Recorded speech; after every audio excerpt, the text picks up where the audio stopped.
Check.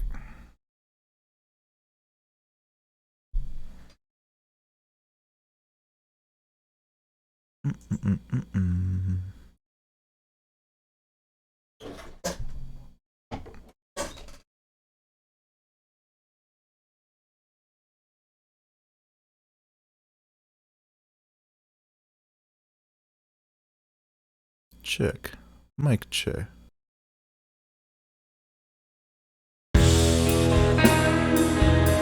Okay, cool. Mic check.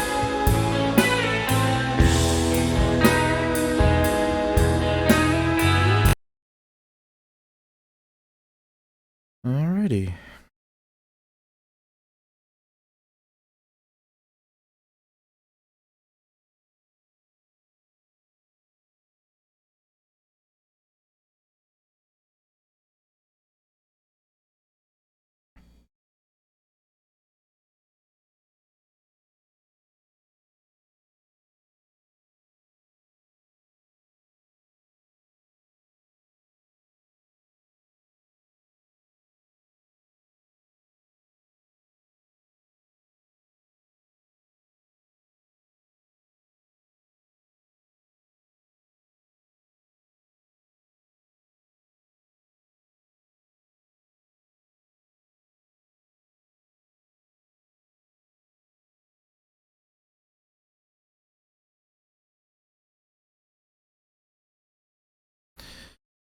Alright.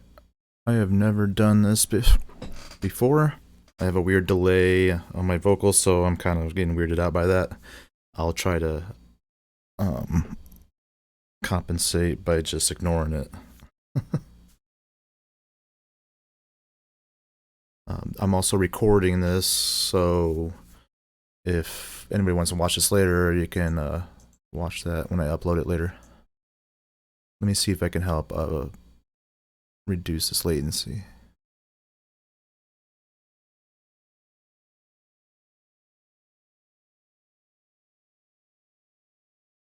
Okay.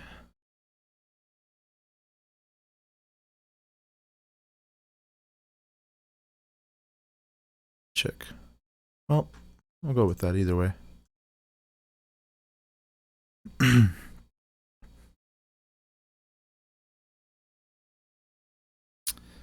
So this song I recorded 2018 or 19 for Ryan Anthony Brooks. He has a band that he had formed around that time. He's a singer-songwriter, and let's see, wanted to do an EP in the studio, so we recorded it all live, all real drums, bass, guitar, and he did some singing. My old drummer, Will Chi, from my old band Low There, Do I See My Brother, played drums on this. One of my favorite drummers in the Northwest. Highly recommend seeing him perform sometime.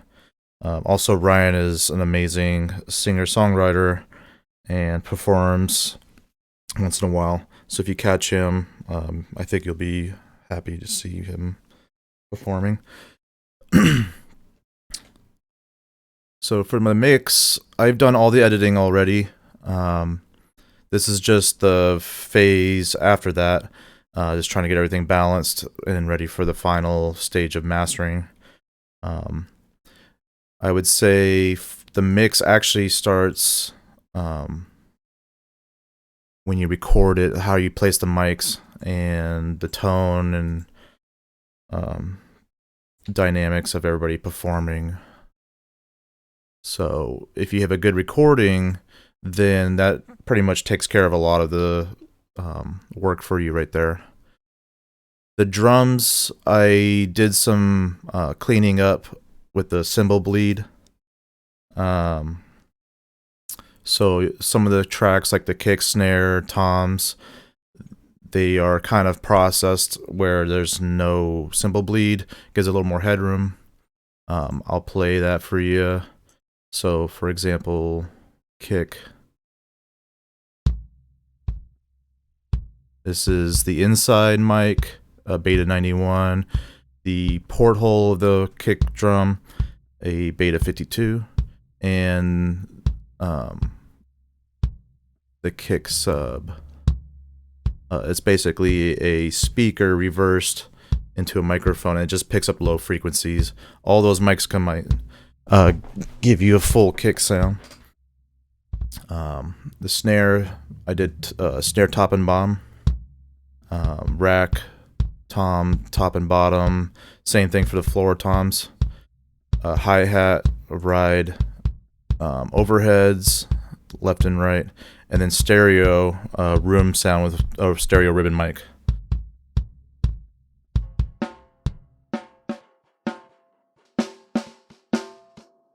So you don't really hear any hi-hat or anything, which is what you're normally hearing in a snare mic. I kind of cleaned that up a bit. It does take away a little bit of the tone of the drums. You have to kind of work with that, with the program you're using, or however. I use the room mics and overheads and everything to kind of help compensate for bringing that tone back a little bit. Same thing for the toms.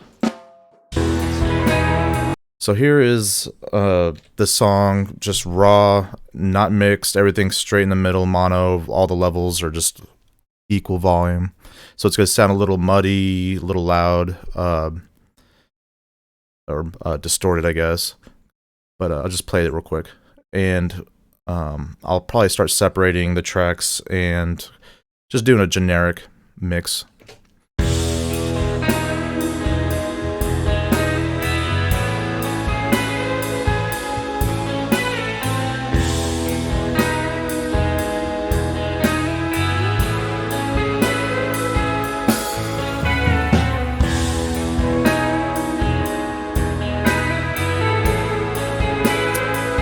I have a bunch of plugins loaded in already. I usually have a mix template ready to go for all my songs I record. It just gets me started, and then I'll just fine-tune everything from there. So I'll start with the drums, just kind of get that separated a little bit and balanced out as an idea of how I want this to sound.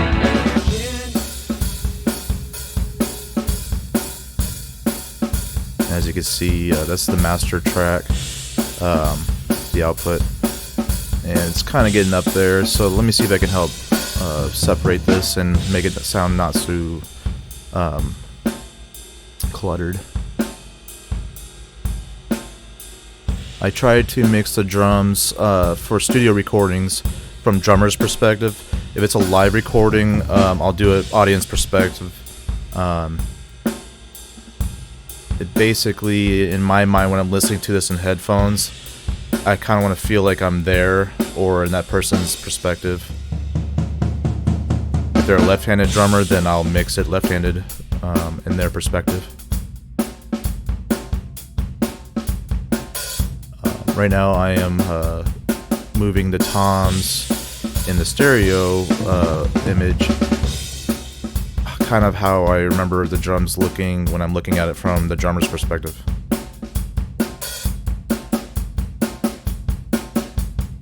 I've also worked on this song quite a bit. When you're mixing, I might go back and forth a lot and then settle on everything. So I'm just kind of going ahead and going to some places I've already been with the song, knowing that it's going to sound pretty decent, but I'll try to explain a few things as I go along. Let's see. So I have the hi-hat to the left here, the ride, I just moved to the right a little bit. The overheads are left and right, stereo, room. When I recorded that room mic, the mic was facing the drum set, but the inputs of the mic were from the drummer's perspective. So when I'm mixing this, it's actually, if you're in the drummer's seat, you're looking at the mic, so it's kind of like hi-hat is still to the left. Let's see.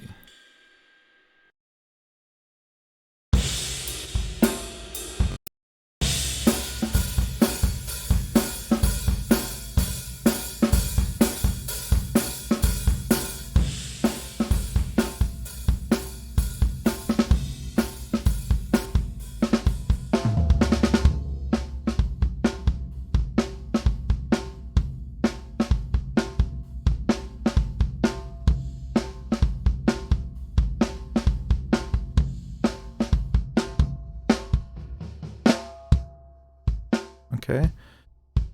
So the bottom mics of the floor tom is picking up some resonance from the kick drum. Some rumble. So I'm going to go ahead and add these plugins that I've been using. The Waves Omni channel. I have a gate on then there. The gate basically kind of cuts out any low volume that I wanted to not come through. It's really good for helping get rid of some background noise on the drums.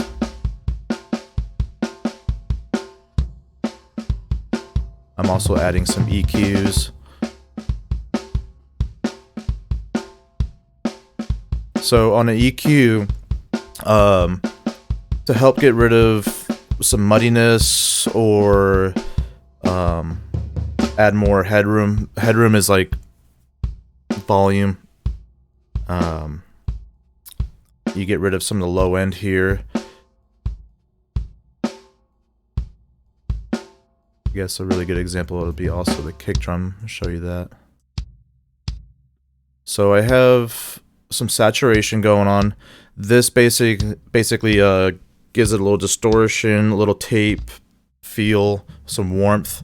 It's giving it a little extra tone. EQ, this kind of shapes the tone of what I recorded. I want a little more attack on the beater for the kick drum, a little more low end. There's some compression. This kind of helps balance out the level. The gate, again, if I don't want any like resonance or any like snare or simple bleed, I could put that on, but I already cleaned it up. So I'm just kind of using it as like a tool to kind of help control the resonance of the kick drum. I have a limiter on here. This keeps it from peaking. It's just it stops the level at a certain point. I have it at -3 decibels. Let's see. And my EQ. So I have it cut to about 44 here. This is where you're getting a lot of sub frequencies. Since I'm kind of combining all three of these kick drum mics, I have a sub already on there, so I'm going to kind of cut that right there. Let's see.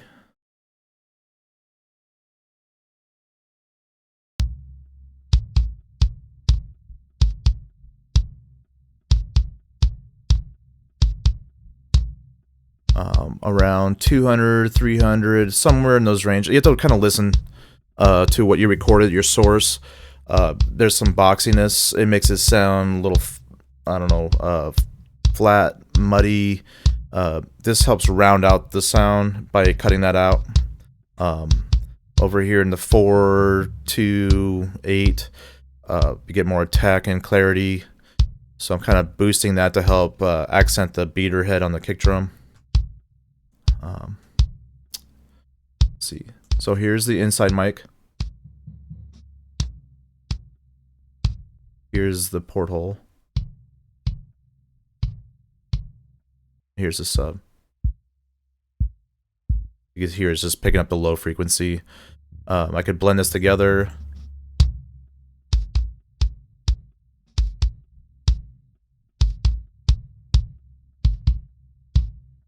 So you can see how some of the mics are taken away or adding to the tone of the kick drum.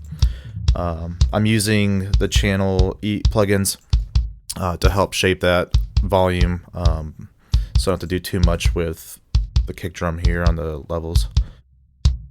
Let's see. So again, I'm just using my mix template that I usually use. Everybody tends to have their own thing. You might just start from scratch and just work your way with whatever plugins. But if you're working on a full project and have a deadline, you might just take this, mix a song, and then apply it to every other song, and then just fine tune each song with those settings.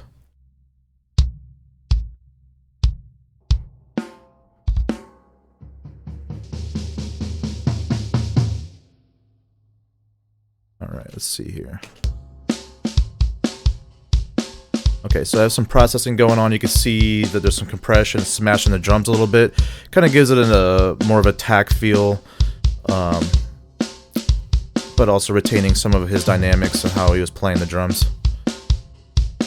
The gates cutting out that extra background noise that I don't want on the toms.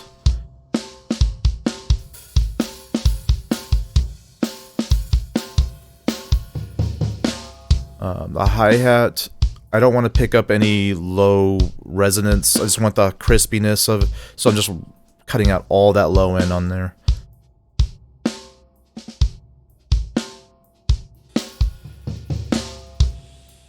Let's see, I'm gonna find a ride. I think there's some over here.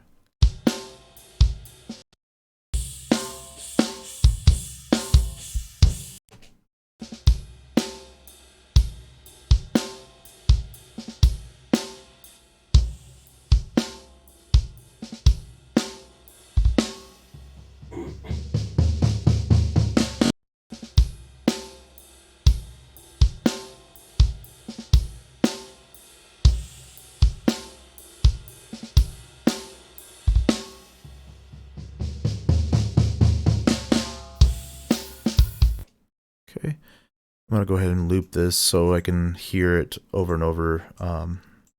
This helps me kind of just fine-tune things a little easier.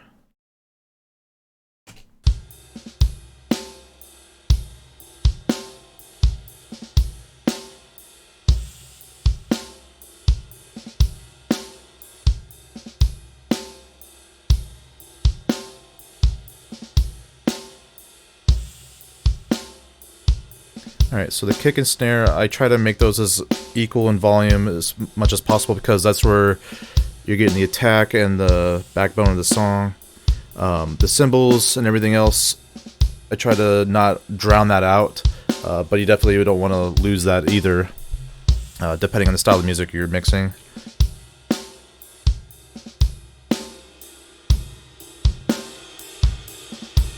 So for the overheads, I'm kind of smashing it on the compression a little bit more than the other channels.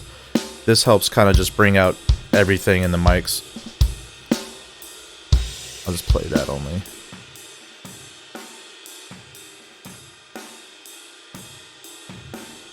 So yeah, there's a lot of low end in there, background sub frequencies on the overheads. I don't really want to have that. I just want to hear the cymbals, so I'm going to cut that out.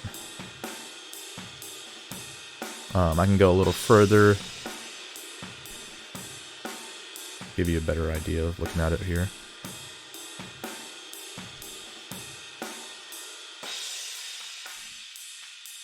Now it sounds like it's in a radio or something. I don't want that. I still want to have some that drum resonance and frequency, but just not that much.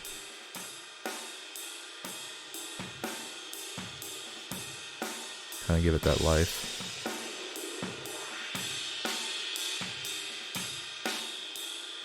Now what I'm doing is I'm listening for frequencies that sound a little harsh to my ears. That could be one of them, but it's not that bad, so I'm just going to leave it as it is.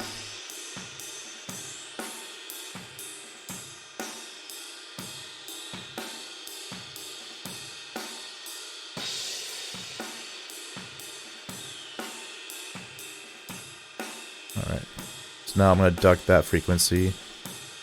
I'm actually compressing it, I'm not really getting rid of it, so it's only going to trigger and get rid of that frequency when that symbol or note comes through.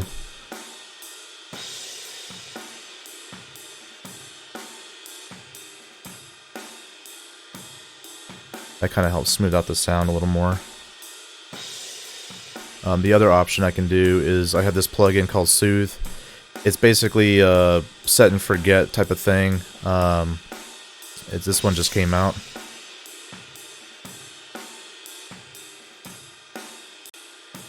So this plugin is actually really cool.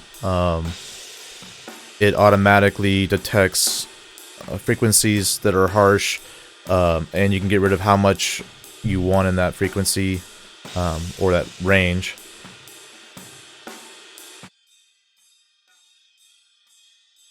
This lets you hear what it's getting rid of. And you can kind of hear how some of that just sounds a little too much. If this was at a really loud volume, my ears would be like, So obviously, I want to get rid of that. So I'm gonna get rid of that.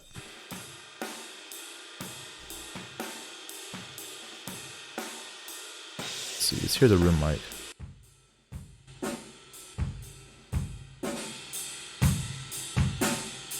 So in the room mic, I kind of want to not have as much cymbals in there.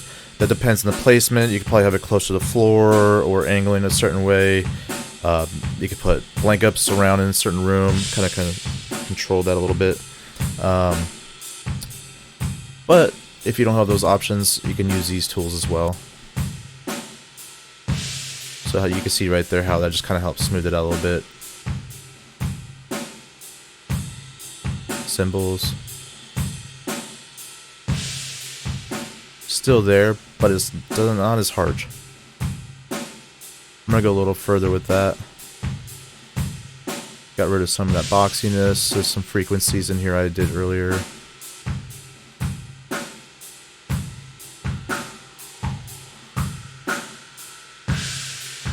There's something in there.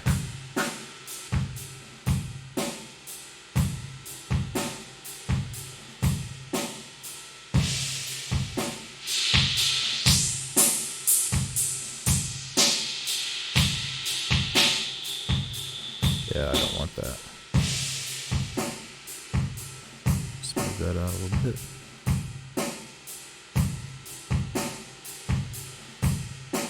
Okay, let's hear these drums now with all the processing going on. Just kind of generally hear this.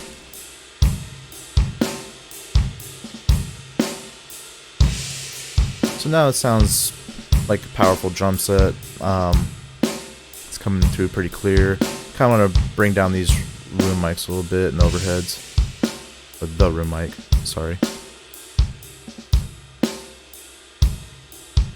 So let's see, I'll try this. I want to have more attack in the kick and snare, less room sound.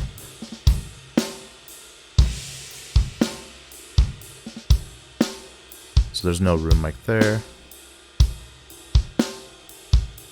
It's more in your face.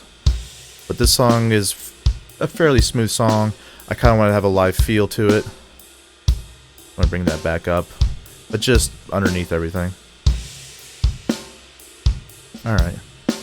So, it's not peaking, but it could peak maybe when the song gets a little more intense.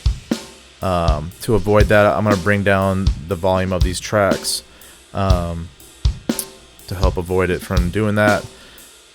Not necessarily a bad thing if it does peak. Drums kind of have a thing where like it gives you an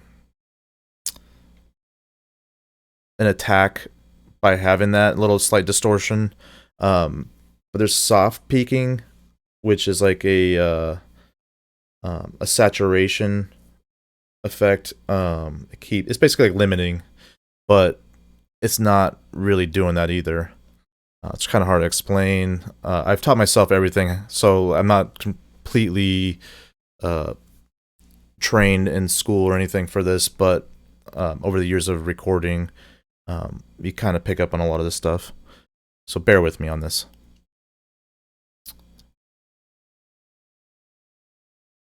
Also, this is a self-built computer. There are times where it'll have hiccups. I have driver conflicts. Some plugins don't work well with each other. It's a pretty powerful computer, but every once in a while it might crash on me or whatever. It's still being developed. Trying to work it out. Let's see what we got going on here. I'm also using Pro Tools, which is not really the greatest program anymore as far as compatibility goes. This is the newest version, so I have no idea how this is going to completely react to my computer, but so far it's been working pretty good. Okay. I'm going to go ahead and push my drums a little further. I have a few plugins on my bus track, so all my drums are going through this one track right here. It's stereo. This is kind of like a control to make the drums as a whole sound more powerful, or I can control the EQ of the drums in general, or other various things, compress it more. This is going to give me just a little extra something. I have this plugin right here called Character. This is kind of like a boost on certain frequencies.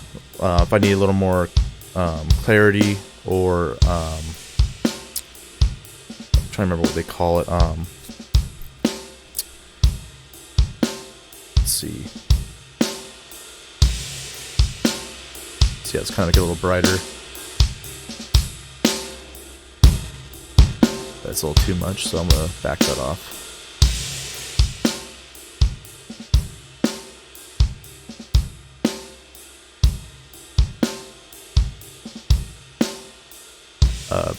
An exciter kind of gives it a little more life.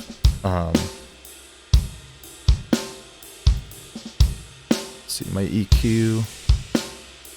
Again, I'm just kind of cutting low, muddy boxiness frequencies. So right there, it sort of sounds like it's in a box. I don't want it to sound like in a box. I want it to sound powerful and round. So I'm gonna kind of bring that down a little bit. Some of that can be done in the tracks themselves, like maybe the snare has a little bit too much in the boxy range, so control it there. But I kind of like how that sounds on the snare, so I'm just gonna do it here. I got this Shadow Hills compressor.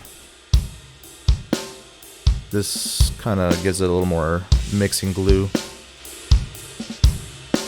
See, I just kind of gave it a little more power. But now you can see how it's clipping on the bus track. I can bring it down in the compressor, but I want to leave those settings there for now. I could bring down the levels on the channels themselves. So let's try this. I'm grouping them together so I can control the volume all together.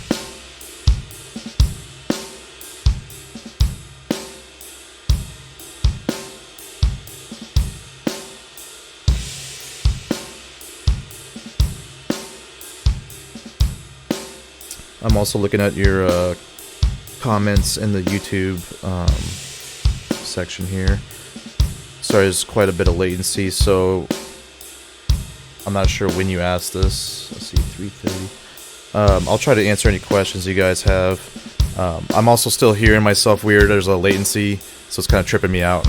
Let's see. By the way, I kind of skipped a step here that I had like written down a bunch of stuff just to kind of go over. This song is called Hello, My Name Is... Just kidding. It is If You Want Me To. Ryan Anthony Brooks wrote it. You can find it on his Bandcamp. I have the links in the YouTube channel. I have my website if you were curious about work I've done, and some info about what I do and who I am. I have a website on there you can check out. Let's see.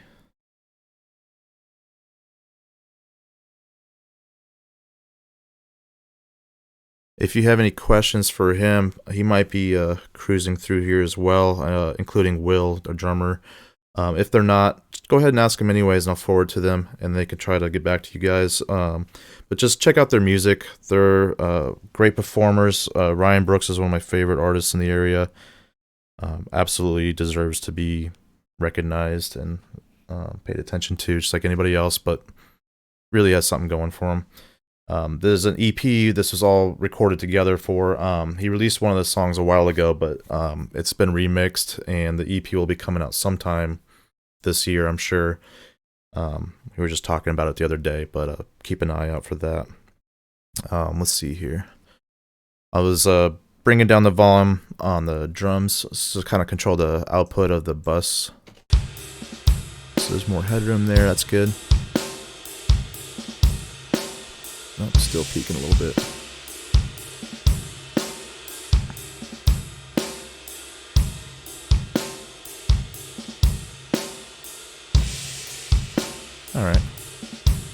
Now I have this plugin, the Elijah Mastering Compressor, whatever.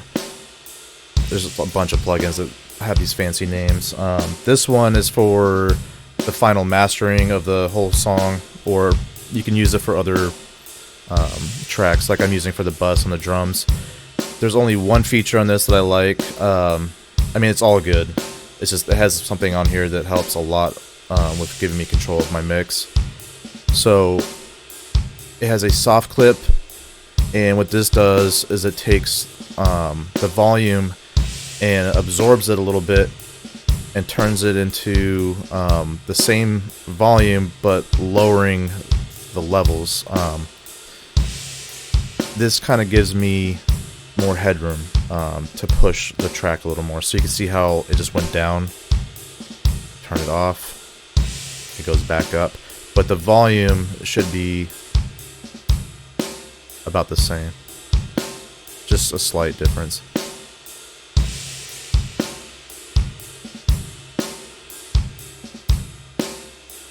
And I only want it to hit a little bit. I don't want it to be all the way up there, so you can hear it's kind of slamming it. It's essentially a limiter. Kind of keeps it from peaking.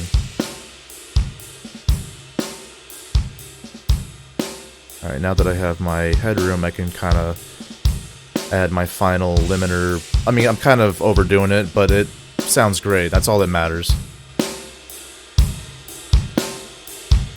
There we go.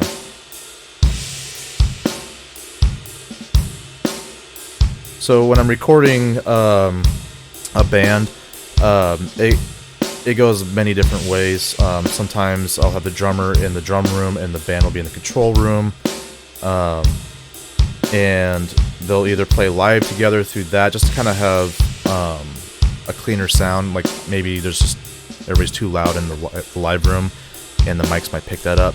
But generally that doesn't really happen either. It just depends on where they're standing and how loud they are.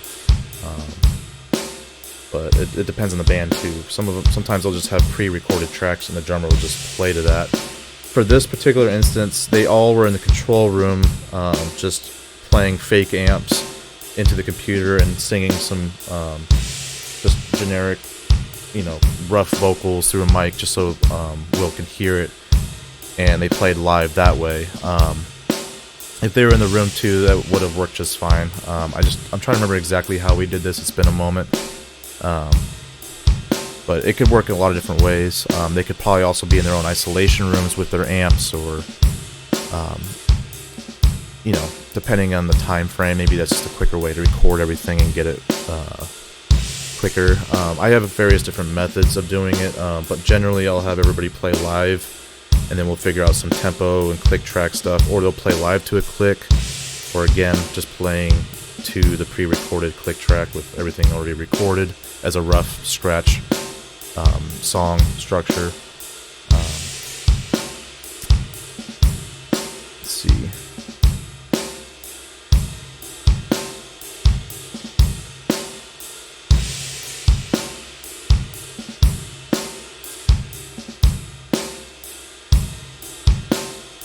What's up, Fig and Martin?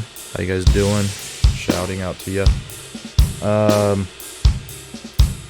Yeah, I'll keep on going through this. But as you can hear, the drums are kind of just previously throwing my mix settings on there. And again, I've already mixed this song a few times, just trying to get it going. I'm just trying to show you an example of what I do. But what I will probably most likely do is keep on building this as I have been doing, using the settings that I previously used, and then kind of go back and then show a little bit more about EQ and how it affects certain tracks. Also the structure of the song, like how I have it laid out. Like right now, I have the drums first, going down, I have the bass next, then the guitar, then the vocals, and then backup vocals. This keeps it nice and organized and visually easier to find everything. Other people do it differently. They might have the drums down here, the vocals up here. I like to look at this from a live engineer's perspective. Pretty much standard, every show that comes through, a band will have an input list, and it's always kick, snare, hi-hat, toms, overheads, then bass, then guitars, and then auxiliary instruments like keys or whatever, and then vocals. And it's always that way. It just keeps things simple. It's like a standard. Um, I like to do the same thing in the studio. Just keeps everything organized. Plus, I mean, that's when you're recording. That's usually what you're starting with is drums, then bass or guitar, and then vocals and everything else. I have a bus track. Again, it's just a single track that I take everything and suck right into that, so I can control all those tracks right there. Bass, the same thing. I like to record a bunch of different channels for bass and put it into one, so it's just one bass track. Guitar, I double mic, so I'll have 2 mics per track. It's a stereo track, but I'll have it panned only one side. It's kind of just a combination of EQ and tones and stuff. I'll explain that a little later. Kind of just roughly mixing it right now, just kind of spreading it out. Kick, snare, bass all generally go in the middle. Guitars left and right. I have a lead I like to put in the middle. I like to record 2 guitar bands, generally like doubling up rhythm, so I'll have 2 of the same rhythm guitar but doubled up to kind of give it that full sound, and then I'll have the lead guitar in the middle. But there are other bands where they're doing a lot of cool dynamics or leads on their guitars, so I'll just have it left and right how they would normally have it live. Again, depends on the band and the production. This kind of gives it a fuller sound in my opinion. Vocals, I'll usually do a bunch of takes to use for selecting the best take, but also for effects. Like in chorus, I'll have 3 vocals going just to kind of give it a fuller, more powerful chorus sound. And those will all run into its own bus to kind of control that. And then I have these harmonies here. These are backups. Just kind of give it a little extra ear candy. Same thing. But I'll pan those left and right, just kind of spread out the vocals and separate everything. And they have their own bus channel, and then everything is going into this master, which has all of its own plugins to help control the overall sound of the song.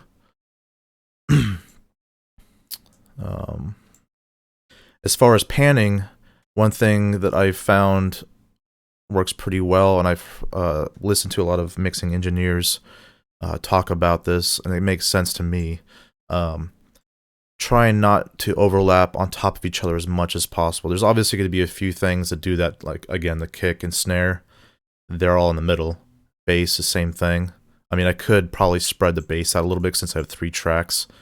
The main reason is it's kind of, you bury channels that way. Like, if I have guitars, like these 2 guitar mics, if I have them all on the left, now that's going over all of the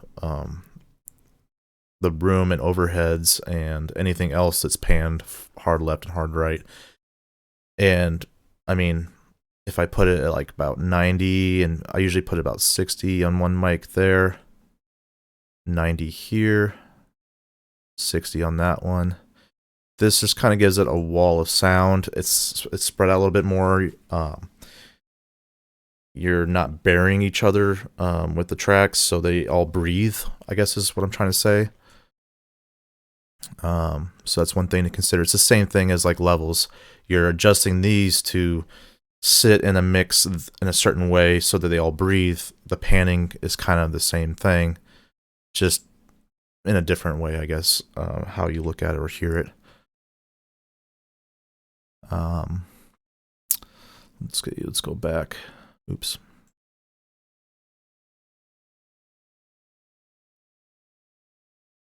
Oh yeah, Ryan's on the YouTube, so if you want to ask him any questions about his band or the songs, what you're hearing, who the band is, just anything in general, feel free to talk to him.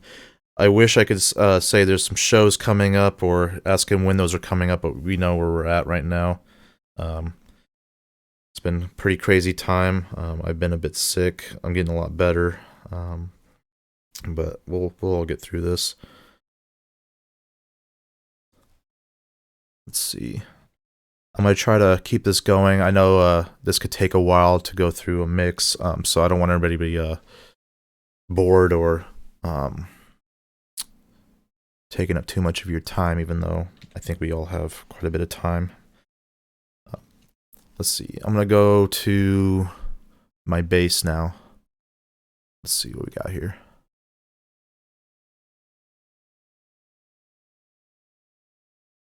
I'm just going to select.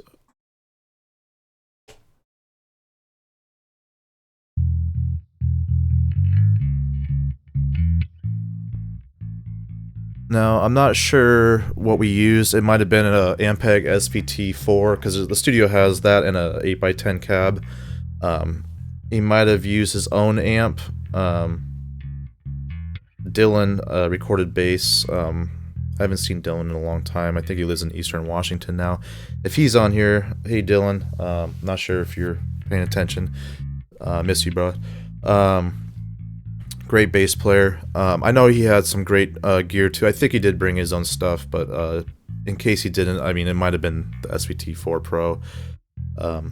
Personally, I like to use the SVT Classic. There's a Fender Bassman that's newer that came out. It's pretty awesome. And there's a bunch of other great amps. I mean, it doesn't really matter what you use. You can shape the bass tone in many different ways, and it'll sound awesome, I'm sure. Different genres, certain basses and tones cater to that.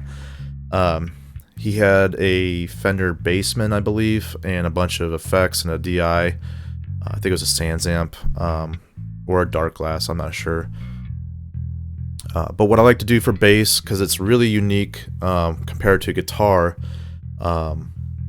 you're trying to capture the frequencies of the bass, the low frequencies. A guitar is like a mid-high instrument, and yeah, there's some lows in there, but you're gonna get that, and whatever you're recording out of the cab, it's pretty much that. On a bass, I can record from that cab, and if the mic isn't picking up those frequencies, then I'm gonna lose that. So I like to capture all these different sources and then kind of reshape it back into the program. But you can also just record from the cab with that tone, and be fine with that, depending on the mic you're using and how you're shaping the tone with that. So I have the bass amp direct out. I used a Shure SM7B or a Beta 52, I forget which mic, for the bass cab, and then I used that same sub mic I did for the kick drum on the cab as well.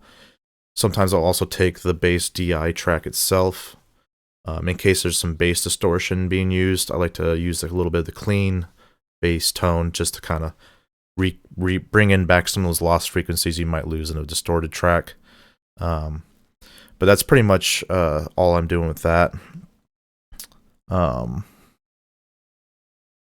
Let's see. I'm going to go ahead and play this. That's the direct. That's the bass cab. That's the sub mic on the bass cab. I like to use a Sans amp plugin. It's been around for a long time. It's a Pro Tools plugin. They make the real rack mount amp or preamp, whatever you want to call it. This is based off of.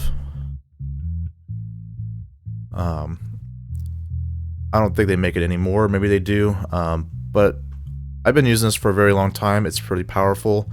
I'll throw it on every single track, and I'll kind of shape it from that.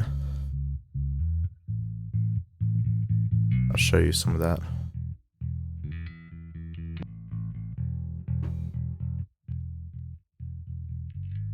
Okay, so I'm kind of smoothing it out, adding more presence.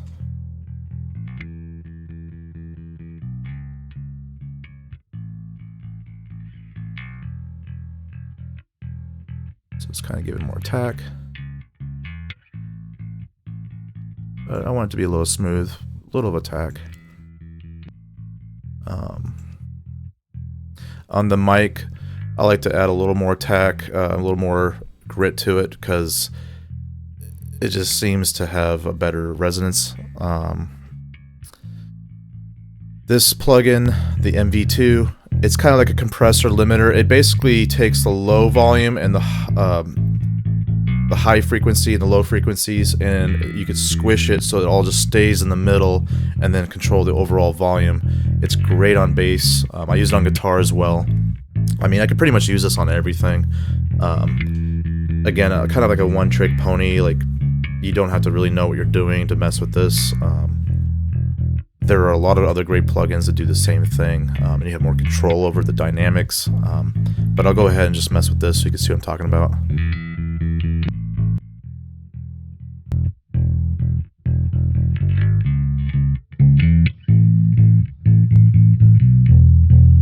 I want to make sure that bass is not distorting. I group the bass tracks together.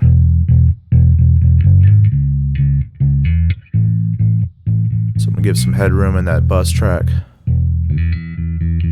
Cool. Nothing's going to be clipping up there, so that's good. I'm going to throw some EQ on the bass. As you can see, I'm kind of already cutting a lot of low end there. Let's mute that. So it sounds a little rumbly, boxy. Not really boxy, but there's something in there. And that's, again, because I'm compressing the heck out of it and I'm adding a lot of tone. I should be messing with it there and just adjusting it, but I like the sound I'm getting, so I'm just going to kind of control the overall sound with this. So you can see it just smooths it out a little bit. Still got some of the sub frequencies coming through. Not a lot of high over here, just a little bit. Mid highs are kind of missing. That's why I have this kind of coming up. I don't think it really matters too much because it's missing a lot down here. I would have to kind of really bring it up, but I just do it anyways because why not? It sounds okay. Okay, here's the drums and bass.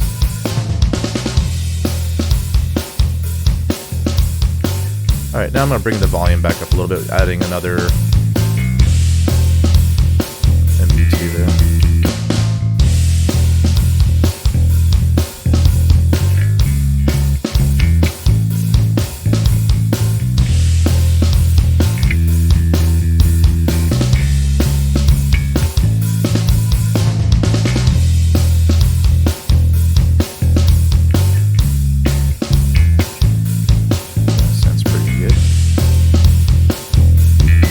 Actually bring this up more. I'll get a little rumbly, but this is probably because it's distorting over here on the master output. So what I'm going to do actually is bring this down. So let me mute the bass for a second. Okay, so nothing's clipping there. So there's some headroom right there, but this is clipping. So I'm going to bring down the master output a little bit. I'm also going to bring this down a little bit. Gain staging is another thing to think about. If everything is not clipping, like starting how you record it, if it's got a headroom with everything, a lot of breathing room in the channels, like you can see right here, nothing is clipping, it's got plenty of room to move around. The drums, still nothing clipping. Sorry again, my computer is, this new Pro Tools is weird. The last one, I never had any issues. I can have, like this CPU power, the processing, it was at 0 most of the time. I have 64 gigs of RAM. So there's really no reason for this computer to have any processing issues. I can do a lot, but for some reason, new Pro Tools 2020, it's temperamental. It's like every other year they release something. It's like, oh yeah, we just decided to go back to another thing, and it's stupid. I don't understand it. It's really dumb. I really like this program. I've been using it for a long time. There's other great DAWs out there. They all do amazing things, but there's things about this that I can't find in any other DAW. And again, I usually don't have any issues, but for some reason it'll stop once in a while, I guess, because it's a new version. I'll still keep troubleshooting it. I just downloaded it the other day, which means maybe I shouldn't have done that. Sometimes it's fine just to leave it where it's at. If it's working fine, why fix it? But I like to experiment and try new things. Okay. So gain staging, everything play that again. It's also probably because I'm streaming. There's a lot of stuff going on in the background too. So it's not really clipping here. It is getting up there. There's headroom there. So I am kind of not giving it much room to breathe on the master output. But I also want to make sure these drums smack hard, so I'm going to leave it where it's at, keep that little headroom there. So I'll just kind of work around the drums. So I'm going to bring the bass down to kind of compensate. One thing to think about when mixing also is when you're going through this, listening to different sources. I have various speakers I can listen to. At home I have some editing speakers. I have these cheap KRK 8-inch speakers, the Rocket 8s, that I found at a pawn shop for $200. I just got it because, they're not bad, but they're not great either. I use it for editing, but I also learned to know what they output just by listening to them for a while, so I can technically mix on them and be okay. But I'll take this, edit and mix, and then take it to the actual studio I record at, and use the Genelex and Yamaha NS10s, and just kind of go off of that to really hear some stuff. And then I'll use my headphones as well. I have Beyer Dynamic 770 Pro, 250 ohm. And I'll even use the iPod earbuds because it does actually help. I don't mix on it, but I can hear some frequencies pretty well on those. And I'll just go back and forth on everything just to kind of hear what it sounds like. But when you're mixing, I like to listen in mono as well because you kind of hear the balance a little easier, I guess you could say, doing that. If it sounds good in leveled mono and in stereo, then I think you're on a good track, is the way I'm thinking about it. So if you don't have any, I'm using a Mackie Big Knob that controls the volume of all my speakers. It has a mono feature on there. I can just push and then, cool, I got my mono. But if you don't have that, you could do it in the program. There are plugins that do that. Some are stock. I have Ozone 8. It's kind of part of my mastering plugin.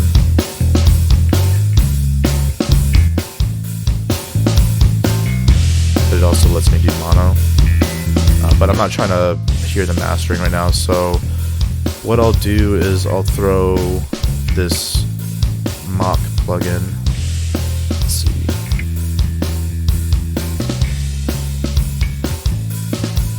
This is just a Pro Tools plugin. There, lets me go to mono. So I'll just kind of hear the balance between the drums and bass as far as levels go.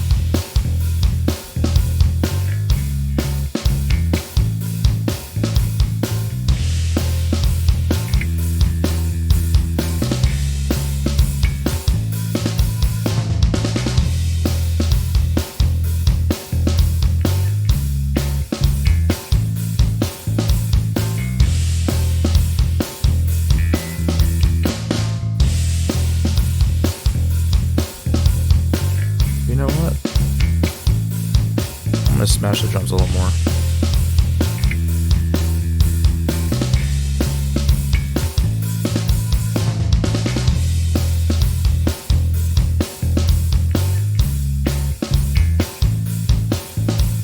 Okay. I think that'll work. For now, anyways. Okay, let's hear these guitars.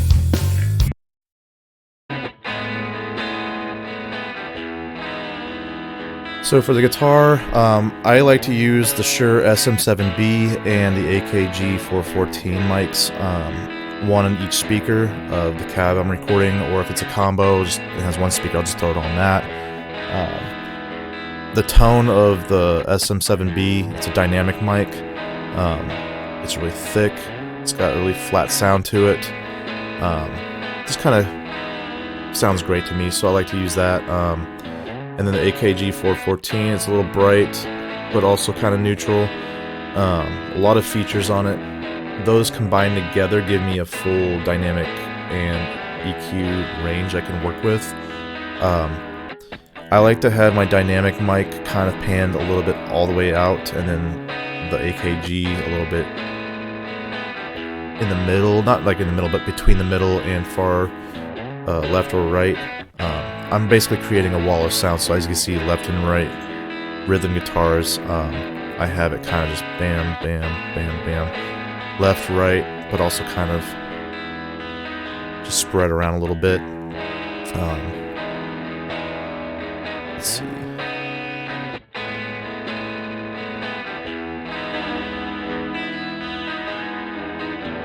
If I remember correctly, this was a Fender amp, but I don't recall. Ryan can answer that.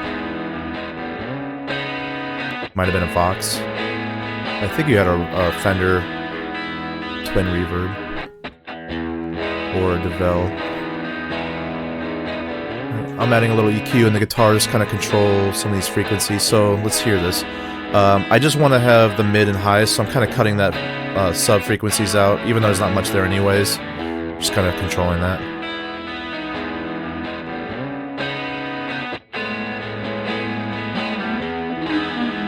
Okay, so a little muddiness there.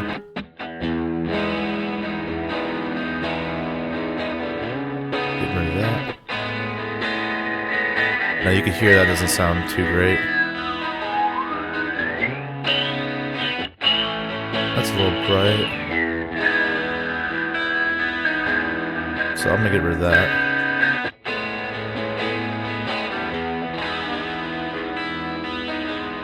I mean, that sounds good. I'll leave the other harsh frequency in there for now. The other track is the same guitar, so it's the same EQ. I'll just copy it over. So you can see I'm bringing in the balance between the high and low levels of that instrument. This does take away a bit of the dynamics of the instrument sometimes, because I'm kind of just squashing it to a level and it just stays there. But I want that to happen for these guitars. I want to be able to hear them throughout. You will still hear some dynamics in there depending on how he's playing it, but it gives me more control of the mix. But you can see it's clipping my bus, so I'm going to bring these down a bit. Let's hear them with the drums and bass so I can help kind of mess with that.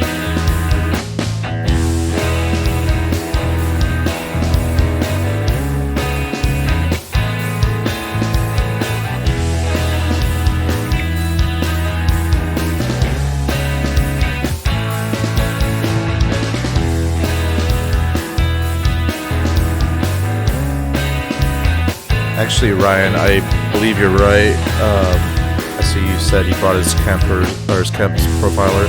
I think we did use that, and it was modeled off of his SVT Classic. I think is what he told me.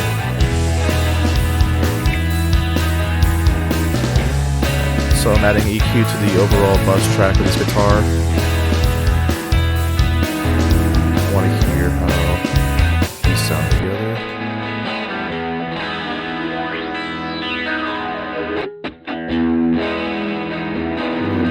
There, a little boxy. Smooth that out. Again, I'm adding some compression to that frequency, so I'm not really getting rid of it. If I cut it out all the time, I might lose some things that I want there later on. It's not always being played. This just kind of triggers when it gets a little too extreme.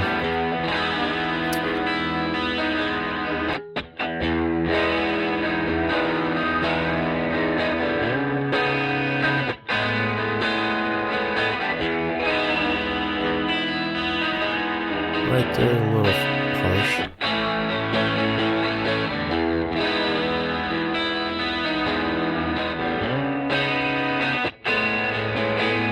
Yeah, I get it right there. Nice and thick, crunchy. I love this guitar. Tone is awesome. Alright, here's the lead.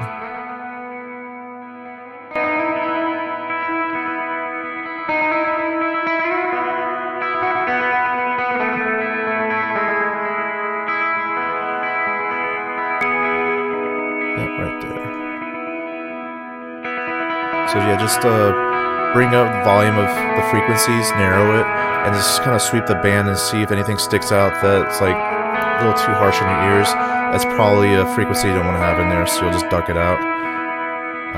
Sometimes it is fine. It depends on the style of genre. There's some harsh music out there that probably thrives on that, and you can kind of like balance it out in the final output. I mean, it's depending on how you hear it. If it sounds good, then that's all that matters. Alright, so let's hear this.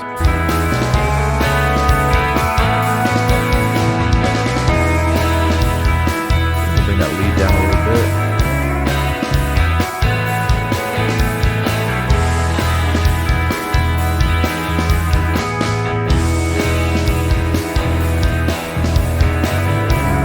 I'm basically taking each guitar and putting them left and right. They are different tones on each guitar mic because of how they capture the audio, but the overall sound on each mic isn't that too far off. Plus I am adding EQ to the overall sound to help control that. So I think I can get away with just panning it a little bit. It's a stereo sound, even though it's a mono sound. If that makes sense. Bring down the guitar a little bit, just to kind of balance it out between the bass and drums, just the overall guitar volume. Now I have some headroom there. I'm going to kind of just add an extra compression and boost using this purple audio compressor limiter. So you're just kind of balancing it out a little bit, adds character to the sound.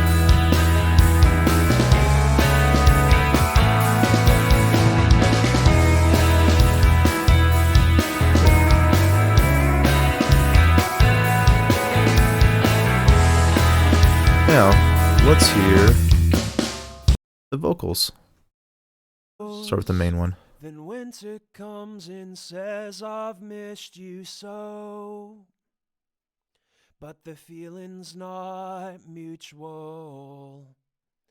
My January blues are more. Alright, so we have 3 vocal takes here. I'm going to leave them all on. I edited this so that the choruses will have all 3 takes to get that chorus sound. The beginning has a really cool vibe to it with the 3 takes, so I kind of left it on there. And then there's some verses where it's just by itself, bridge part and part right before the ending is by itself. It's a production thing. It's just the way I felt like it sounded cool. Generally, I'll just have it be by itself, and then it'll kick in with all the vocals. But I mean, again, it depends on what you want to do. Sometimes it might sound fine with just one vocal instead of all these layers. Depends on what the band's looking for in the genre. There's a lot of ear candy in this song, so I'm going to just add all that stuff.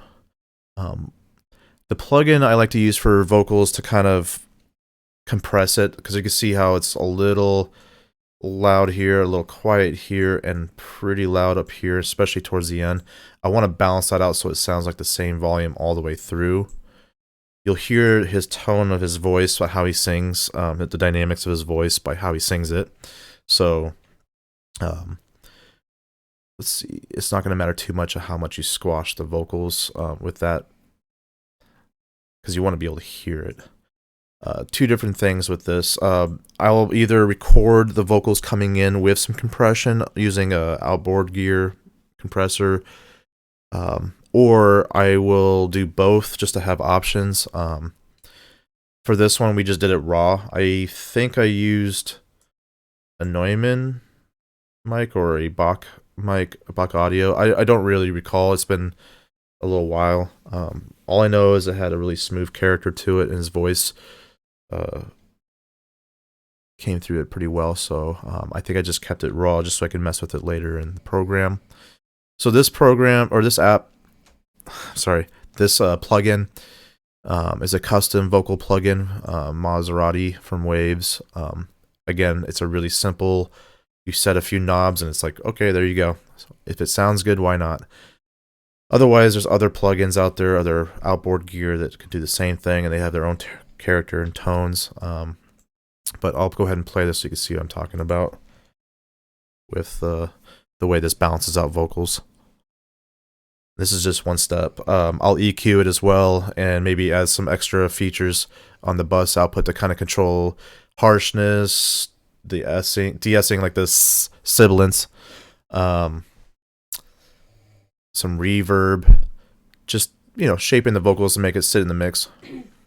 When autumn comes and goes, then winter comes So I'm and compressing it says, to kind I've of missed balance out you the overall so. volume. So But the feeling's not. If you want me to, I was starting to get impatient. And on the fourth day, we stayed up all night. I I'm watched the checking the levels here, fireworks make sure it's not ignite clipping inside or your peaking, because I can eyes. push this. Last July, So it sounds fine there because it's a lower volume, but let's hear how it sounds all louder. night, See, it's I turning watched red. the It's kind of distorting a fireworks little bit. ignite inside your Don't want that. eyes. All night, I watched the fireworks ignite Keep it in the green, maybe a little yellow. eyes. Last July. See how it kind of balances it out right there. I'm going to control the overall volume of that. When autumn comes and goes. Cool. So this plugin, it only does stereo. It doesn't do mono, which is fine. I'm going to do some panning with the vocals, and because this plugin makes it stereo, I'll pan it a certain way. I'm going to apply this to every single vocal track because he recorded it all in the same mic. It's all the same vocal. These settings will work for every single vocal. There might be a few that are a little quieter, so I might push it a little bit more. I'll get to that a little bit later, but I think that's in the harmony vocals is where that happens. But these two right here are the backups, the layers. So I have it 3 times here. I'm going to take those layers and spread them out a little bit so the vocals have a little more breathing room between each other. When autumn comes and goes, then winter comes and says, I've missed you so. But the feeling's not mutual. Bring that down. Oops. Let's put it at about 11. I just want it to be underneath it. Give it a little extra zazz, if you will say. When autumn comes and goes, Actually, a little less. Then winter comes and says, I've missed you so. It's an accent to his main vocal. An effect. But the feeling's not mutual. Now, it's a little off time from each other. It's because it was recorded live. I mean, not live, but it was overdubbed, and he tried to sing to it as best he could in time, which he did really well. But naturally, it's not going to line up. That's just how it works. You're not a robot. That's what gives it that chorus sound. But if there are points where it gets off time from each other, there's plugins like Vocal Line, or I use Elastic Audio as well, which is a Pro Tools feature. It helps me stretch the timing of things, and I can line up everything to make it sound more in time with each other.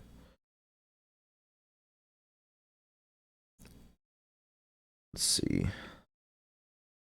When autumn comes and goes, then winter comes and So we're fine with says, that I've for now. missed you so. I'm going to control the overall EQ of the When autumn vocals, comes and goes, which I already did, then I guess. winter comes and says, I've missed you so. So let's hear When this. autumn comes and goes, So there's some then boxiness winter there. comes and says, When I'm I've mixing missed vocals you live, so. I'm always generally cutting out the same When frequencies autumn because it's just a common thing you're always dealing with. Usually cutting out a lot of the low, depending on the genres too. Sometimes you need to retain some of that low vocal in there, but they'll have it smooth, sit in the mix, not sound like it's boomy or having high frequencies kind of creep in that cause feedback. Again, these are the things that you don't want to hear in there, but sometimes you do. Depends on the tone of their voice, the style of music, all kinds of things like that. But generally, this tends to work for me, starting off with these frequencies and then just kind of seeing if I need to get rid of it or not. I'm cutting out some low and sub frequencies. The boxiness, there's some harshness on certain notes that come out of the singing. When autumn comes and goes, then winter comes and says, I've missed you so. Okay, you can hear When it. autumn comes and goes, Right there. then winter comes and says, I've missed you so. When autumn comes and goes, then winter comes and says, I've missed you so. Right there. When autumn comes and goes, then winter comes and says, I've missed you so. See how that sounds really boomy? And When autumn comes if you want a and radio voice, there you go. goes, I mean, then not really, winter but kind of like comes that. and says, I've missed But I'm gonna you smooth it out a so. When autumn comes I hear a little and bit of goes, then winter high comes and says, sounds, I've the missed plosives, you so. essing, so I'm gonna kind of When get rid of that. autumn comes and goes, then winter comes Okay, and so it's kind of says, cutting that out I've right there. missed you so. When autumn comes and goes, then winter comes and says, I've missed you so. When autumn comes and goes, then winter comes and says, I've missed you so. When autumn comes and goes, then winter comes and says, I've missed you so. When autumn comes and goes, then winter comes and says, I've missed you so. When autumn comes and goes, Alright, I'm gonna then reduce that a little winter more. I don't want it comes to take and away too much of those says, high I've missed you frequencies in the vocals. I so. want to be able to hear it When sound autumn crispy. comes and goes, then Kinda winter taking away some more comes harsh and frequencies in says, there. I've missed you so. When autumn comes and goes, then winter comes and says, I've missed you so. We'll get some headroom in there, so I When might autumn comes and bring it up a goes, little bit. then winter comes and says, I've missed you so. Again, I'll use this smooth a little When bit. autumn comes and goes, then winter comes and says, I've missed you so. When autumn comes and goes, This is just kind of then fine tuning winter some of those comes frequencies and after all that. says, I've missed you so. When autumn comes and I love this reverb plugin, the Valhalla Vintage Verb. A guy in Seattle makes this. It's like $70, less or more. I use this on pretty much everything I record, especially on vocals. I'll also use it on snare, which I forgot to add. I'll just add that right now. When autumn comes and goes, then winter comes and says, I've missed you so. When autumn comes and goes. Let's go to that snare real quick.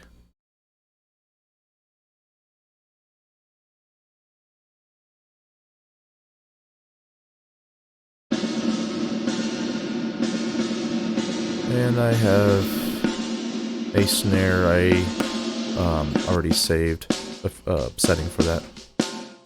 So adding a little reverb to the snare kind of is a nice trick to give it a room sound.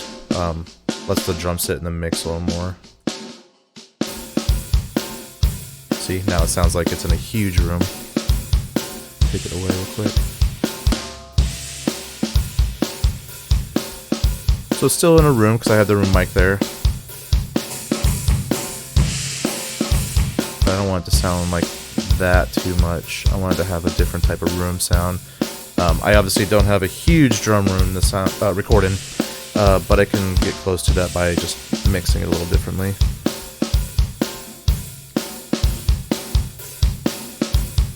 I take some of the low frequencies out of that room sound, the highs, changing the size of the room, the decay, and then mixing it just a little bit in there.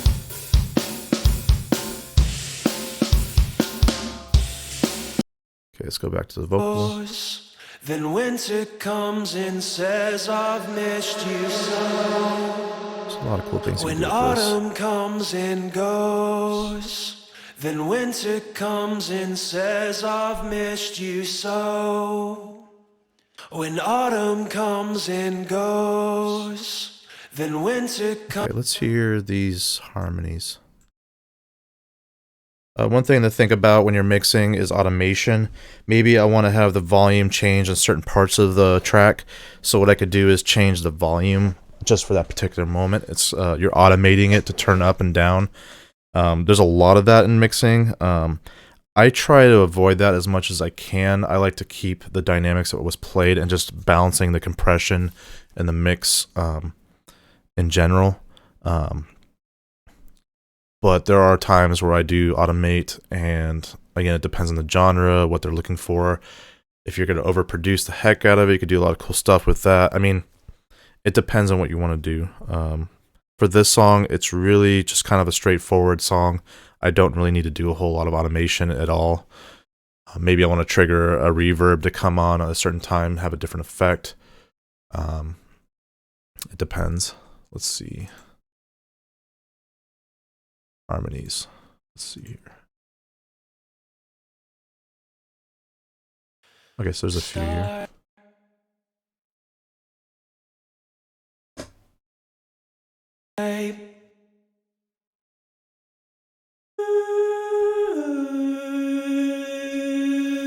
Same thing, I'm panning left and right.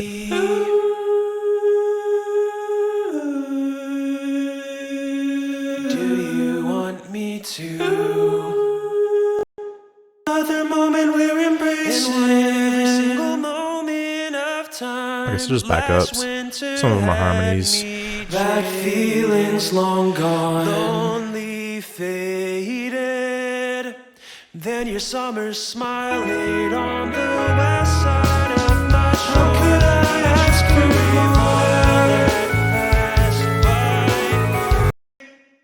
more? Oh, nice. Another moment we're embracing every single moment of time. Last winter had me that feeling's long gone, lonely faded. Then you want me. It comes and says I've missed you so, but the feeling's not mutual. My January blues are more like hues of black and darker shades of gray. I think that I'll stay.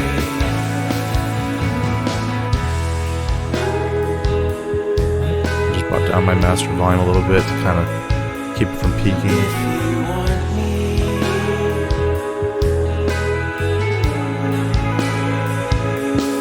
if you want me to,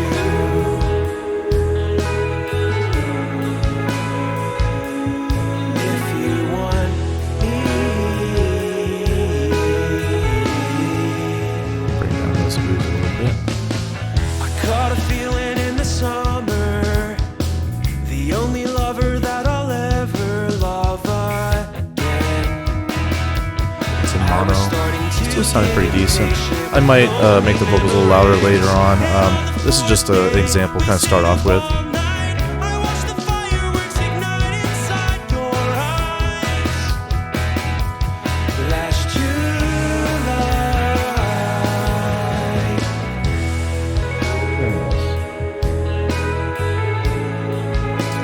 Okay, Do you want that's a basic mix right there for the song.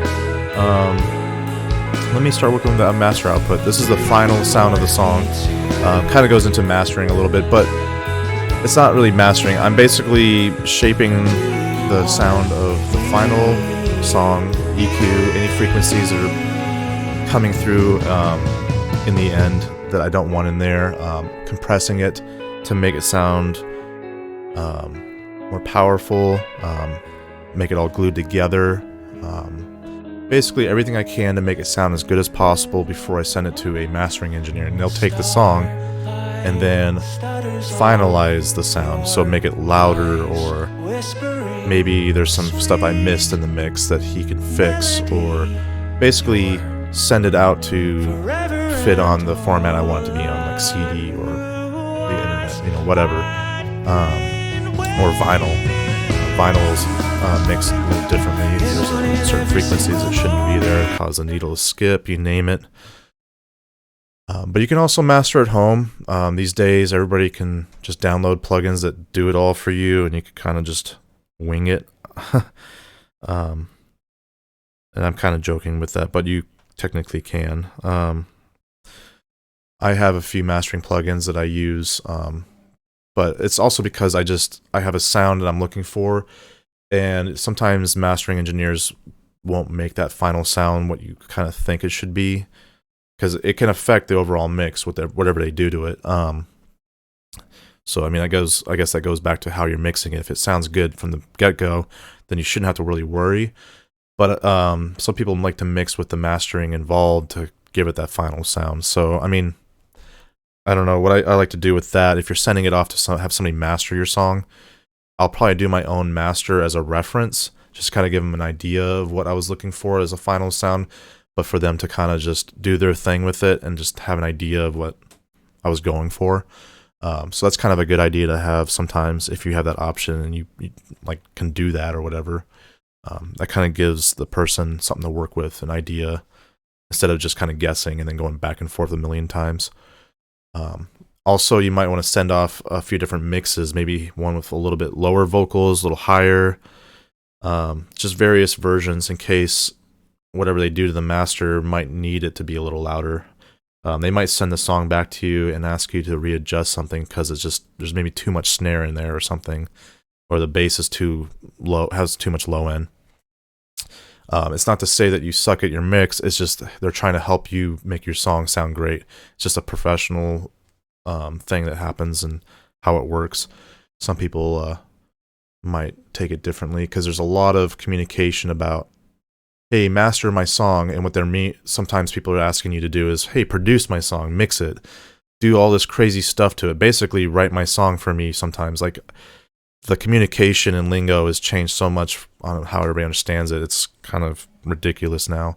So I'm kind of another reason why I'm making this video, just for fun, because we're quarantined right now. But kind of explain what I have to go through. And that also goes with stems sending off tracks. That's something I can make later on to help people understand that, because I will get tracks from other people, and I'm always having to piece things together, which just does not work. And there's a lot of headaches with that, different DAWs. That's another story. But anyways, let me go ahead and try to finalize this mix so you can kind of get an idea of the final sound with this and how I do this. So I'm going to start off with that exciter sound, kind of gives it a little more clarity in the overall mix. So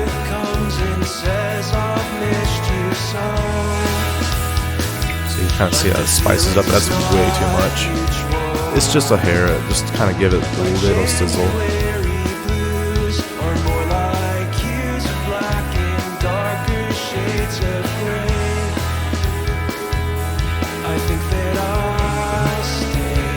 I have this J37 tape saturator. This is sort of the same as this Omni. It's a preamp sort of thing. There's a saturation. Gives it a tape warmth.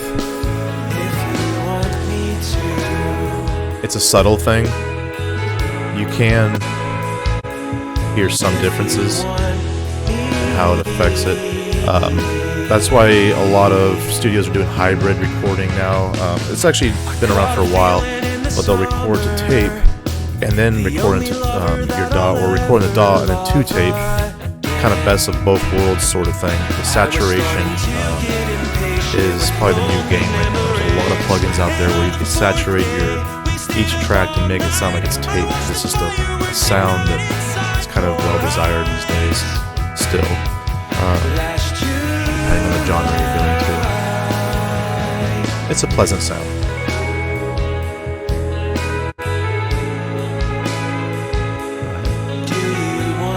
It's like kind of like natural compression. And there goes my computer saying, hey, screw you. Let me do this real quick.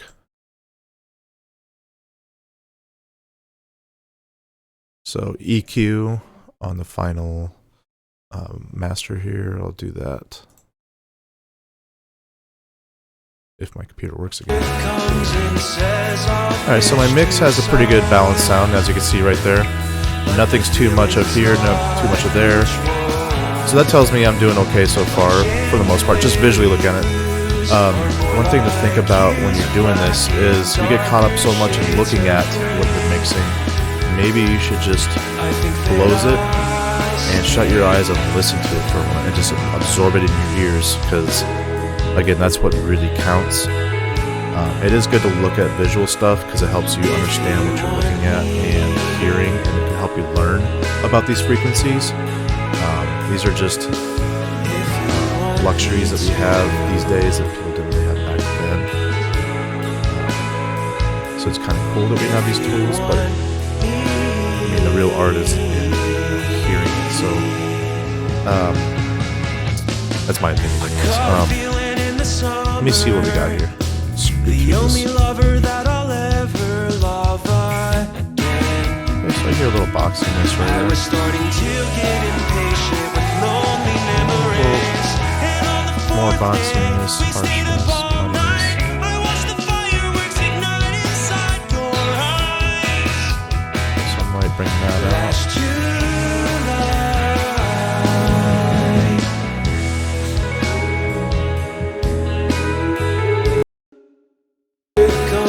Says I've missed you so. That's around 180 to 100 boxy range, This helps round out the sound. It's a little more pleasant. Darker shades of gray. A little harsh there. I think that I stay. Okay, so it looks like it's only engaging on that frequency with the snare. Let me try to adjust it. Says I've missed you so, but the feeling's not mutual. My January blues are more like hues of black and darker shades of gray. I think that I stay. Let me mute that for a second, and let's try the soothe one. Again, this is kind of the auto. Hey, make my stuff sound good without me knowing what I'm doing. But I mean, you do have to kind of mess with this. You have to move it to the frequencies you're looking to get rid of so it could do its thing. So that's cutting out a little too much. Bring that down. I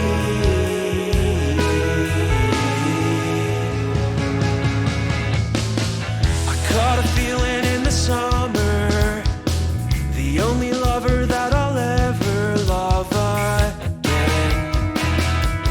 I was starting to get impatient with lonely memories. And on the fourth day, we stayed up all night. So kind of using both. I watched the fireworks ignite inside your eyes. Alright, now I'm going to add some compression to the mix. This is the mixing glue. This is what takes everything and lets it all connect to each other and breathe. This is the sound that makes it sound like a song.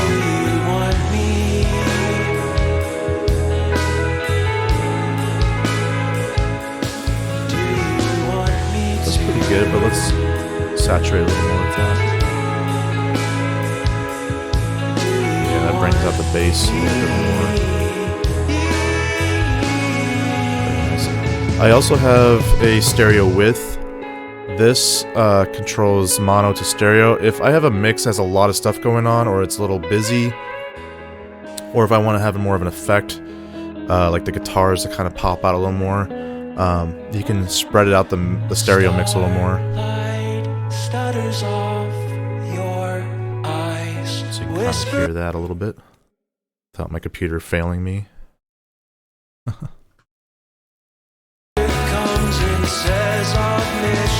Mono. But the feeling's not mutual. Bring that down like January blues are more like hues of black and darker shades of gray. I think that I stay. You can also adjust the mix of the compression. So if you want to have it compressed, but not all the way. You can kind of have some of the original mix. It's like parallel compression.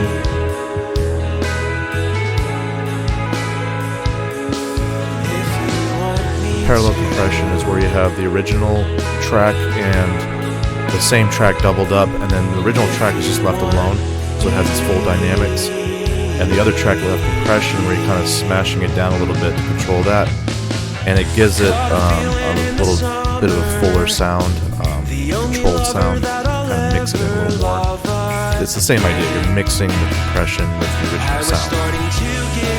It's just an all-in-one thing instead of double up just the track.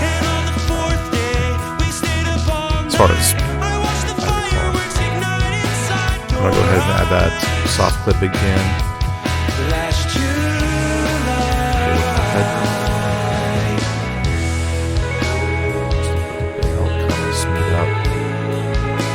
And now that's pretty much that. I have a lot of headroom, so if I send this to a mastering engineer, they have a lot of dynamics and headroom to work with to make this sound full. If I had smashed this and limited this, make it sound as loud as possible, and sent it to the mastering engineer, they would probably send it back to me and tell me to go screw myself. It gives them no work to work with. They need to have dynamics. They need to have control over all this stuff to make it sound the final sound that you want it to be. I mean, you could have the compression and limiter up there a little bit, but I mean, this is an ongoing war you always see people talk about in the industry. The one example is that Metallica album, Death Magnetic. It was mixed and limited so much. There was no dynamics. It was just a straight waveform. And they sent it to the mastering engineer, and he was like, what am I supposed to do with this? I mean, it's already mastered. Why did you send me a mastered track already? And not necessarily mastered, but like it's compressed and limited all the way. So like I can only EQ or, whatever. But then there was another version of it that was on Guitar Hero, I think, and that wasn't compressor limited, so it actually had more dynamics to it. It actually sounded better because they can do something with that. That stuff's subjective too. Maybe whoever mixes it does a good job with that, and it doesn't really need a whole lot at the end. It depends on a lot of things, but generally you want to give the person working after you as much information and stuff to work with. Since I'm mastering my own song, I'm going to go ahead and just throw my own generic mastering plugin on here. And the cool thing about the new Ozone stuff is they have an assistant. You can reference your track, load up a song that you know sounds great, and compare your song to that EQ-wise and volume. It has a dither. A dithering is basically you're taking your audio and converting it down to CD quality, because you're kind of downgrading it essentially, because that's what the standard has been since forever. Even MP3 and all that derives off of this quality. So this is a higher quality than MP3, but it's a lower quality than what I recorded this at. I recorded the song at 24-bit, 48 kilohertz. I'm downgrading it to CD quality, which is 44 kilohertz, 16-bit.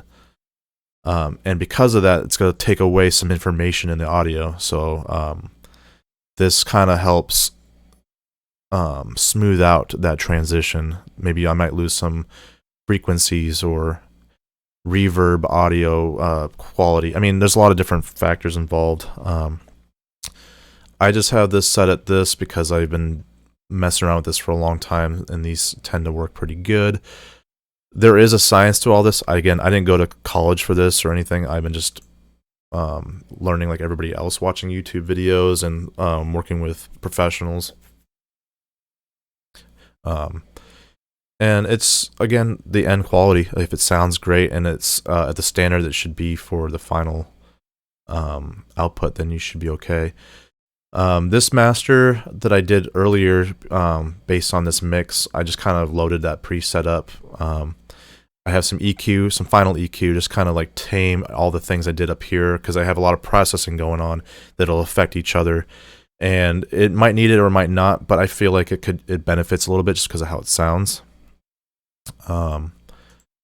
I have a little dynamic EQ, which is the same as the Fab Filter one. It's compressing those frequencies, and it's on here again to help kind of control the dynamics of those frequencies, so it lets the limiter work in conjunction with that to make it sound as loud as possible without sacrificing some of those frequencies. But generally, the louder you want your song to be, you might want to turn down the low end a bit, and maybe the clarity up a little bit more depending on the source or the sound or genre or whatever. This is the limiters, the final thing you put on a master, and this is what gives it the ultimate volume. And I have it at -3 decibels so that if I send it to radio or whoever else, it has still a little bit of headroom in there for them to do their own final control master output for their like broadcasting or whatever. But here's the final sound so far. Let me hear this. Comes and says I've missed you so,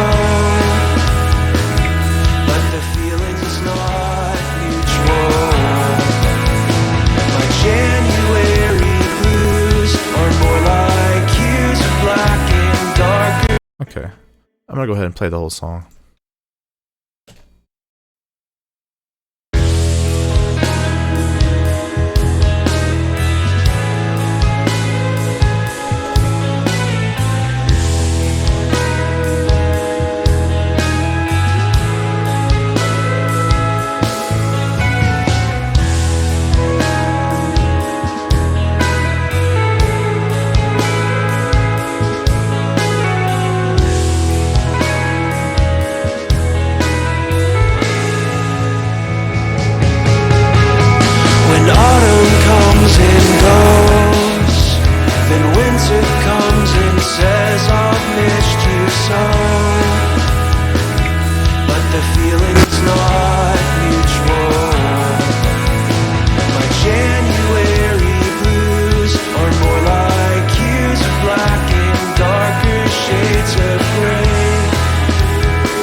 After this, I'll have it play without any of the plugins, so you kind of get an idea before and after. It'll still have the levels and panning where I mix it to, but the processing and EQ and everything else will be completely gone. So it'll have the raw sound, and then it'll have the final sound, just kind of the baby of the mix. In every single moment of time, last winter had me chased, lonely faded. Then your summer smile laid on the west side of my shore. Each highway mile that passed by, things that we tried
All right. So let me do that A/B comparison. I'll just select a part of the song, maybe here. It's a little bit more busy.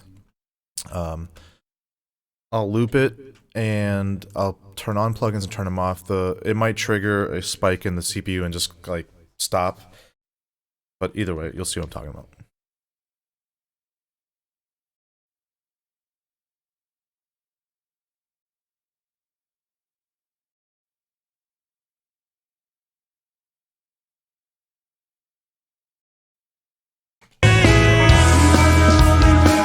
And wanted every single moment of time. Last winter had me chased, lonely, faded. When your summer smile laid on the west side of my shore, each skyway mile that passed by, things that we tried, knowing summer ends and not to pretend like we don't know. The moment we're embraced and wanted every single moment of time. Last winter had me chased, lonely, faded. Then you're So as you can see, it makes the raw recorded tracks that you put in there sound awesome. Adding all this processing and balancing and EQ. There's a lot of other processes for it. I like to do it this way, and again, this is just a raw, like in the moment thing. I would normally like fine tune everything, really dig deeper into it. Kind of go back and forth until I settle on the mix. I'll also send it to the band and have them hear it and make sure I'm going the right direction with the sound, because I can make this sound completely different than this. Brighter, more lo-fi, I mean, whatever. More in your face, get rid of that room sound in the drums.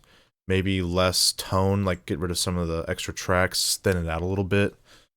Maybe they just want one vocal track instead of all these tracks. It depends on what they're looking for.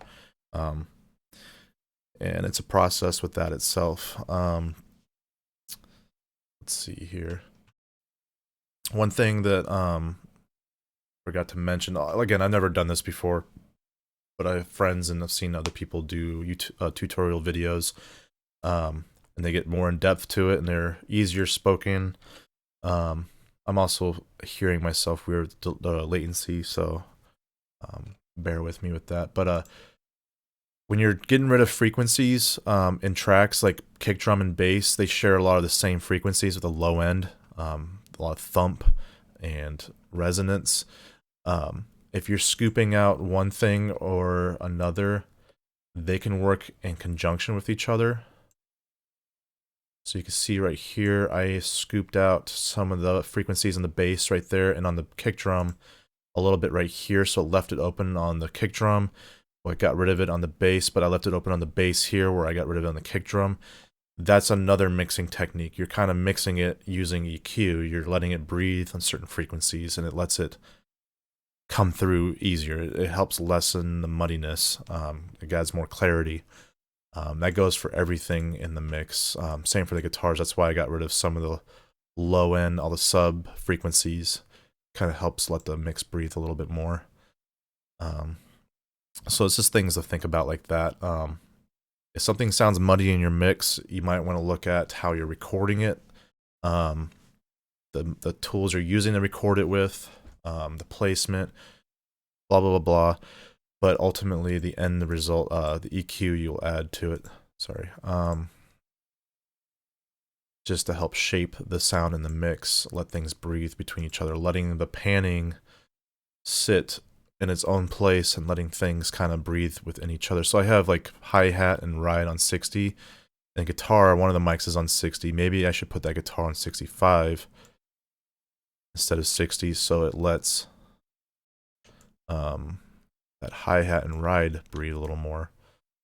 Now they're not really sitting on each other. They're close, but it's just another realm to let it breathe and mix together well. As far as Pro Tools goes, I'm using a lot of hotkeys on my keyboard to select and alter things. Control Alt and Shift. Control S to save. I save every like 5 to 10 seconds because you never know if power goes out or if your dog crashes on you. I've lost mix sessions because I wasn't saving. It's just a good practice to have.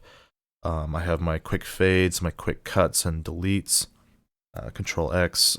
Mac's different. It's the Apple key instead of Control.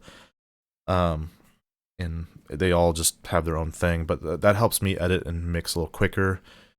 If I am turning up and down a track, I can try to like make it sit right. Like I want it to be 11 point or 12, but it's only going 12.1 or 11.8. So I hold down my control, and now I can actually control a little finer detail in the movement. Tricks like that are good to learn. Let's see. On my preferences, you can save your plugins. I have some some go-to plugins I like to have ready to go because I use them a lot. So I'll use these two, and I'll have them set up on these inserts. So I'll show you an example. So I want to load in those plugins. They're right there. That's just a feature Pro Tools has. I think other DAWs do the same thing. It's just little quick links to make your job go easier. If you have a computer that's not super powerful and you're running out of processing power, RAM and CPU, I think a lot of DAWs have this as well. Pro Tools introduced this somewhat recently. I mean, it's been a year or two or maybe 3. They finally started doing something that other DAWs have been doing forever, and that is freeze, track freeze.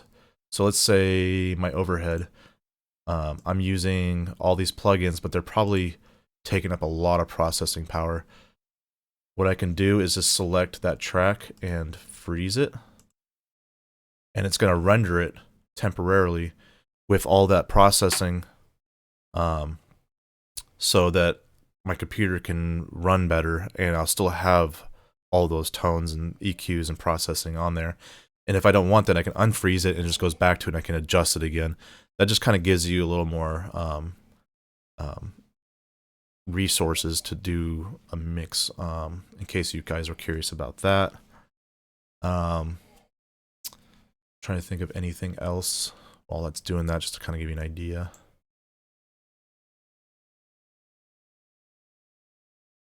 Color coding, it helps identify things a little bit quicker. As far as plugins, I used some Waves plugins. They're pretty cheap. There's always a sale going on every few months or day. I don't even know. It's like $30 for a lot of these plugins. There's a lot of good ones in there. There's a lot of old plugins that have been around for a while. Plugin Alliance is another one I use, and that's not like a plugin. It's just a company that hosts different companies' plugins, and they do a rental service. So I like $30 a month. I get to use whatever I want from them, and there's some pretty cool stuff they have. So I just kind of went with that. The same for Splice. That's a company that lets me pretty much buy some Ozone plugins and just pay it off over time. So I have a few of these. Let's see what else I got. The Soothe one is its own company. Reverb, Valhalla Vintage Verb is its own company. Really cheap.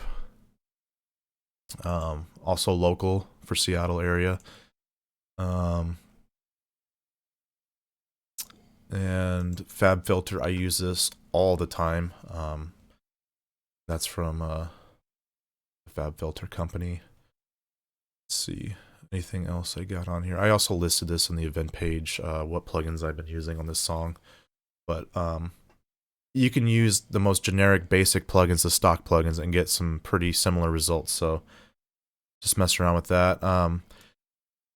Kind of wish I could do more in-depth stuff, beginner stuff. I just wanted to show, a mix I do for some of my basic recordings I do. And it might change. If it's a heavier song, I might go more in depth with how I edit the drums and make them sound, because it's a really big important part for heavy music.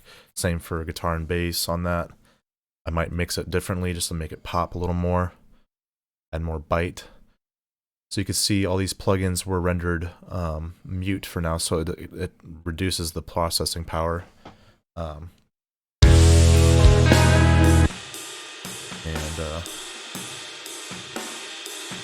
yeah, and if I want to adjust that, I just unfreeze it. And then I can adjust that and then redo that again. So it just kind of gives you an extra resource in case you want to mix a song, but your computer kind of sucks. Let's see here. One thing to think about too when you're mixing is phasing. That's basically where certain tracks or mics aren't aligned with each other well, and it could cause it to sound hollow or thin or like kind of in the back, like it's like kind of disappeared a little bit. That's why I also mix in mono to make sure nothing's sounding like it's not sitting in the mix well. With that, you might want to adjust the balance of the levels, the mix differently, or if you're recording, like on the guitar, I have these two microphones placed same distance away from the speakers, but if I moved one closer than the other, it'll go out of alignment and cause a phasing issue, which will make it sound hollow or thin. So that's one thing to think about how you're recording as well. That could be even how you're placing things in a room if you're recording a band live. I had a band I recorded where their guitar amps were on the sides of the drum set, facing away, same distance from each other, but one guitar player had maybe a bigger setup or something about it in the room. So when I heard the room mics, I had to reverse phase the guitar tracks to actually hear it in the mix better. It just wasn't lining up properly with how it was bouncing around in the room. So all these things you should think about and look at. And with phasing, you can use, like in Pro Tools, there's a one-channel EQ. It has a phase button right there you can mess with. There's also an invert control. This helps put it in, like, it turns the track around to be in phase with another track. It's kind of a different various ways of adjusting the phase. Overheads, if they're not spaced left and right appropriately, the snare might sound funky. I'll show you an example actually. So let's just turn up that. Okay, so that's in phase. I'm gonna go ahead and put it out of phase by using that phase button.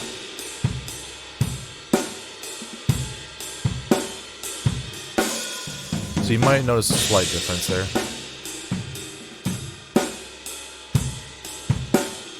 Depending on the spacing of the overheads, you might hear the snare in the middle, which means it's in phase. It's perfectly balanced, because that's what you want. You want to have the stereo image pick up left and right, the hi-hat to your left and ride to your right. Everything just sounds balanced. But if it's not in phase, like maybe the mics are not the same distance away from that snare, then the snare might sound like it's to the left and everything else to the, like, kick to the right. And then you're like, oh, that's not right. So you put it in phase and all of a sudden it goes to the middle again. It's kind of a rude way of saying how it works, but if you experiment with it, you'll understand what I'm talking about. Just things to think about. But yeah, that's just one of the ways I mix. Hopefully that helps with some ideas that can help you do your own mix. Maybe it doesn't do anything for you. Maybe it's just entertaining. I don't know. But either way, check out Ryan Brooks' music. It's phenomenal. I am pretty sure he's probably gonna get that EP released sometime soon with all these songs that we recorded with that song I mixed. And the link to that Bandcamp is in the info pane for the YouTube channel video. So yeah, cheers everybody. I'm out.